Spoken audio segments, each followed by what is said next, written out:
Saudara yang dikasihi Tuhan, jumpa lagi dengan saya Pendeta Timotius Leo Yudi Hermianto. Saudara, dalam kesempatan ini saya akan melanjutkan kesaksian saya yang lalu tentang doa yang mengubah segala sesuatu. Dan nyata sekali dalam kehidupan saya mengalami perubahan-perubahan yang dahsyat, perubahan-perubahan yang luar biasa yang saya alami. Jadi ceritanya begini saudara, kalau kemarin tentang doa bahwa saya tidak mampu untuk berdoa, merasa minder dan kadang merasa takut kalau disuruh berdoa. Nah saudara, ketika saya pendidikan waktu SMA, tepatnya tahun 1987, waktu itu saya kelas 3. Nah saudara, saya kena musibah. Jadi menjadi pergumulan buat saya, menjadi hal yang berat buat saya. Kenapa? Karena menyangkut penglihatan. Ya, waktu itu saya kena bola voli dan mata saya nggak nyaman untuk melihat. Tapi saya dalam kehidupan saya nyata sekali ada banyak perubahan-perubahan yang saya alami oleh doa-doa tadi. Nah, hari ini saudara, satu hal yang perlu saudara perhatikan bagi saudara yang mungkin putus asa dengarkan kesaksian saya ini. Saudara, ketika saya pendidikan waktu itu SMA tahun 1987, tepatnya saya kelas 3, saya mengalami pergumulan yang berat, yaitu melalui pergumulan mata. Penglihatan saya agak terganggu. Kenapa? Karena kena bola voli. Ya, waktu saya kena bola voli, kemudian mata saya kurang terang. Tapi saya bersyukur saya bisa lulus dari SMA, lalu saya berusaha untuk melanjutkan ke perguruan tinggi melalui tes Sipen Malu, tapi gagal. Saya tidak putus asa, lalu saya mencari pekerjaan berlanjut sampai akhirnya saya tidak dapat pekerjaan. Saya tetap berdoa minta kepada Tuhan. Nah saudara, dalam pergumulan-pergumulan yang berat itu saya memikirkan, karena saya masih muda, saya masih ada harapan yang harus saya lakukan. Nah, merasa tak berdaya, lalu apa yang terjadi saudara? Ada teman yang peduli dengan saya, kemudian mengajak saya ke dukun. Ya, saya dibawa ke dukun dengan beberapa syarat. Saya bawa rokok, kemudian kembang-kembang yang lain, kembang mawar, kembang yang kambing itu dan sebagainya. Untuk apa? Supaya mata saya ini disembuhkan. Ya, jadi saya berobat kepada dukun itu. Kemudian dukun itu menyampaikan sesuatu kepada saya dan saya percaya kok tepat. Dengan rumah saya di depan itu ada pohon dan pohon itu berbuah bulat-bulat. Nah, diminta sama dukun supaya pohon itu ditebang. Nah, karena itu menghalangi penglihatan saya, karena seperti itu. Lalu saya pulang dan pohon itu saya tebang, saya hilangi dan terang memang ya, kondisi halaman saya terang dan saya harus menghadap ke barat. Kemudian saya usap-usapkan tangan saya ke mata, tapi hasilnya juga tidak ada. Tapi saya nggak menyerah, saya tetap jalan terus. Kemudian ada undangan KKR, saya menghadiri undangan KKR itu ada kesembuhan ilahi. Selama 3 hari saya didoakan oleh Bapak Pendeta itu, tapi juga pulang-pulang nggak ada hasil. Kembali lagi saya nggak putus asa, saya tetap berdoa.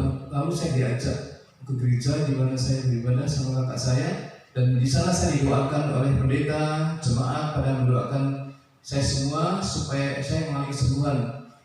Itu pun nggak ada perubahan. Nah, akhirnya tahun 1988 di situ ada KKR juga. KKR bulan Februari kalau nggak salah, dan KKR itu pembicaranya Evangelis Yeremia Lim almarhum ya, dan dia mengajak kepada pemuda-pemudi waktu itu, siapa di sini yang mau melayani Tuhan? Dengan spontan saya angkat tangan, saya siap. Lalu saya maju depan dan saya didoakan. Berlanjut saya pulang, saya merenungkan dan tambah semangat saya untuk berdua, tambah semangat saya untuk gereja. Walaupun mata ini kurang nyaman, agak terganggu menurut saya untuk melihat, untuk naik motor terganggu. Tapi saya setia sama Tuhan. Ada kakek lagi dari sekolah tinggi teologi, ada KTR, dan mengajak pada pemuda-pemudi, siapa di sini yang mau melayani Tuhan? Saya ambilkan, saya angkat tangan lagi. Selesai ibadah, saya didekati sama mereka-mereka, lalu ditanya, Mas, apakah Mas benar mau sekolah di sekolah tinggi teologi? Mau Mas, tapi dananya saya nggak punya, saya bilang gitu. Mereka bilang gini, Mas berdoa, pasti Tuhan jawab. Saya amin, amin. Saya isi formulir, saya tunggu sampai 2 bulan, 3 bulan, kok belum ada jawaban dari kampus. Lalu saya ada panggilan ke Jakarta untuk masuk STT di Jakarta. Rupanya saya agak kencang gitu ya, karena seharusnya saya di kampus di Ungaran tapi ternyata kampus Ungaran juga mengundang saya. Akhirnya saya diterima di STT Ungaran, dan saya di sana pendidikan baru 1 semester lebih. Kondisi mata ini bukan semakin baik, penglihatan saya semakin terganggu. Kenapa? Belajar Alkitab, belajar buku-buku lain, ya banyak sekali. Mata saya bukan semakin melihat, tapi mulai redup. Saya melihat tulisan itu udah double, udah nggak jelas, kepala pusing, perutnya mual-mual. Terus akhirnya rektor saya minta supaya saya berobat. Nah, akhirnya saya berobat mata bulan Desember awal, ya November akhir. Saya berobat mata di rumah sakit RSPAD Jakarta, Garuda Jakarta. Saya dirawat karena orang tua saya TNI dan saya dibiayai semua dari negara. Nah, selama saya berobat di sana 1 bulan tidak ada hasil. Ya sudah di sinar laser juga, tapi nggak ada hasil. Ada perubahannya pada sisi kepala, nggak pusing gitu ya. Tapi semangat saya untuk melayani Tuhan masih ada. Saya terus kembali ke Solo dan melanjutkan pelayanan saya. Saya di gereja ambil bagian dalam pelayanan, walaupun bukan khotbah, tapi saya hanya berdoa syafaat karena Tuhan sudah berikan karunia untuk berdoa. Saya pelayanan situ, kemudian diserahin. Nah, suatu saat diserahin di satu gereja, ya salah satu gereja di sana. Saya doa puasa. Apa yang terjadi waktu saya doa puasa, saudara? Saat itu saya dalam kondisi lemah, tak berdaya. Saya masuk ruangan sebelum ibadah dimulai. Saya masuk ruangan itu jam 9 pagi. Jam 9 pagi ke sana. Lalu di sana saya berdoa, saya katakan, Tuhan, saya lemah, saya nggak berdaya Tuhan, namun saya menyerahkan hidup ini kepadamu. Tuhan, pakai saya menjadi alatmu. Sudah saat saya lemah tak berdaya, berlutut waktu itu ya, kemudian saya rebah. Dan waktu saya rebah, apa yang terjadi? Saya berbahasa roh, saya berkata-kata yang tidak saya mengerti. Dan ini asing buat saya, karena doktrin yang saya pegang waktu saya di kampus ya, sekolah tinggi teologi itu nggak ada gituan, nggak ada bahasa roh untuk diucap-ucapan gitu. Lalu apa yang terjadi, sudah saya berbahasa roh terus, wah ini kok asing buat saya, kok lidah saringan. Dan tapi saya merasakan damai sejahtera waktu itu, luar biasa, berkali 2 kali. Nah kemudian setelah selesai, saya langsung bangkit karena ini asing buat saya. Saya tanya sama Pak Pendeta setempat, saya bilang, oh tadi saya berkata-kata dengan bahasa yang saya tidak mengerti, lidah saya ringan sekali. Kemudian saya mengalami, tapi hati saya damai sejahtera. Mas, kamu dapat kebenaran Kudus. Wah, saudara, saat itu istri dan pengerja yang lain diajak kumpul di situ. Kita didoakan. Saya didoakan. Terjadi sesuatu yang luar biasa lagi. Apa saudara? Saya dapat penglihatan. Saya melihat cahaya terang itu pada jam 9 pagi. Saya dapat penglihatan jelas. Warnanya agak ya emas gitu ya, warnanya seperti.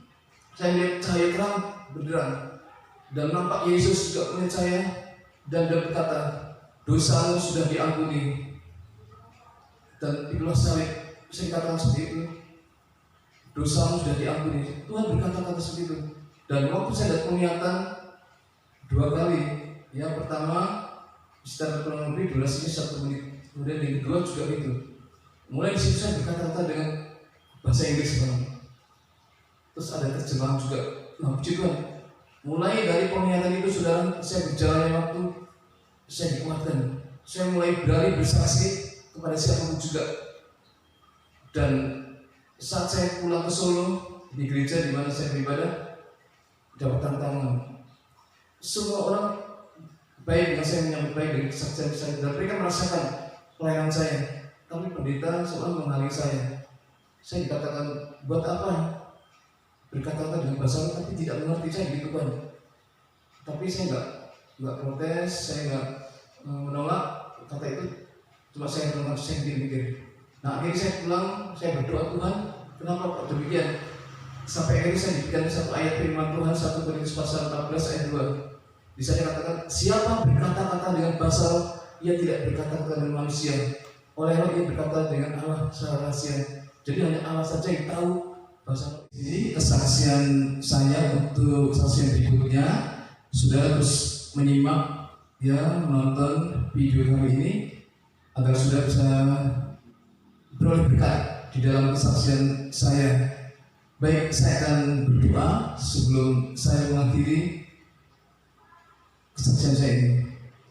Mari kita berdoa. Bapa yang ada di surga, dalam nama Yesus Kristus, pada kesempatan ini kami berdoa untuk penonton yang mendengar kesaksian saya ini, bila mereka beroleh berkat, kekuatan, iman dalam kehidupan mereka, dalam menghadapi pergumulan mereka. Yang sakit kami berdoa sembuh dalam nama Yesus, jadi sembuh. Yang lemah dikuatkan. Dan kami berdoa juga untuk para pengusaha-pengusaha yang sedang punya pergumulan. Engkau mendengarkan doa-doa mereka, dan Tuhan memberkati usaha-usaha mereka yang berdagang di pinggir jalan, yang berdagang di toko-toko, di mall, diberkati Tuhan. Dan kami berdoa juga buat setiap anak Tuhan yang hari-hari putus asa, juga berikan pengharapan, kekuatan buat mereka. Terima kasih Bapa, terima kasih. Dalam nama Tuhan Yesus Kristus kami berdoa dan mengucap syukur. Amin. Sampai jumpa, ikuti video berikutnya.